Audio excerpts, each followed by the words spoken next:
अल्लामा doctor ख़ालिद महमूद सूमरो हू सिर्फ़ इंसान न पर हिकु आवाज़, हिकु ताक़त, हिकु फ़िक्रु हो। मूं खेसि टीवी ते ॾिठो, खेसि ॿुधो, संदसि तक़रीर मां ॼण रूह निकिरी आवाज़ बणिजी हुजे। ईअं लॻंदो हो ॼण हू को वाइदो करे रहियो आहे, हक़ सां, सच सां, माण्हुनि सां। हू मुंहिंजो रहबर त न हो, पर मुंहिंजी सोच जो हिकु हिसो बणिजी वियो हो। हक़ानी कॉलोनी जेका लाड़काने शहर में मौजूदु आहे ऐं हिन हक़ानी कॉलोनी में शहीद अल्लामा डॉक्टर ख़ालिद महमूद सूमरे साहब जी आख़िरी आरामगाह आहे। ओॾे वञण खां पहिरियां मां वज़ू कयो, वज़ू करे सिधो मस्जिद जो रुख़ कयो ऐं हिन मस्जिद जो ख़िदमत गुज़ार केरु आहे, अचो त हुन सां मिल रहा है। अस्सलाम वालेकुम। अल्लामा डॉक्टर ख़ालिद महमूद मज़ार ते कमदो कया मस्जिद जो ख़ादिम आहियां। अल्हम्दुलिल्लाह माना बेहतरम कम भलो थो हले। हवारा बि हिते मौजूदु सभु भाइर।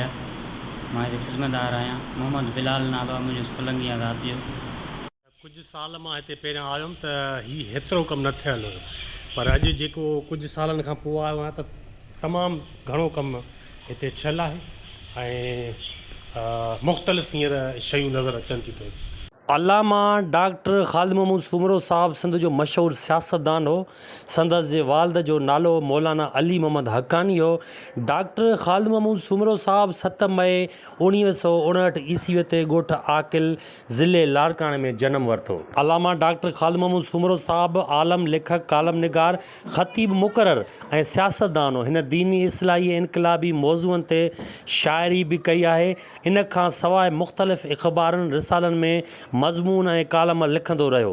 ख़ालिद महमूद सूमरो साहब मोहतरमा बेनज़ीर भुट्टो शहीद जे मुक़ाबले में क़ौमी असेंबली जी चूंड पिणु विढ़ियो, पर नाकाम थियो। अल्लामा डॉक्टर ख़ालिद महमूद सूमरो साहब खे संदसि इल्मी ऐं मज़हबी ख़िदमतुनि एवज़ 1988 ईस्वीअ में मुफ़्ती महमूद एवार्ड ऐं 1990 ईस्वीअ में मौलाना उबैदुल्ला सिंधी एवार्ड मिली चुका आहिनि। इस्लामी प्रचार जे सिलसिले में ही मिस्र, बरतानिया, सऊदी अरब, मुतहदा अरब इमारात, दुहा ऐं कतर जा परॾेही दौरा करे चुका आहिनि। अल्लामा डॉक्टर ख़ालिद महमूद सूमरो साहब 1983 में शादी कई। खेसि 6 पुट ऐं 3 न्याणियूं आहिनि। 29 नवंबर 2014 ते डॉक्टर ख़ालिद महमूद सूमरो साहब सखर जे हिकु मदरसे में फजर जी निमाज़ अदा करे रहियो त संदसि खे शहीद कयो वियो।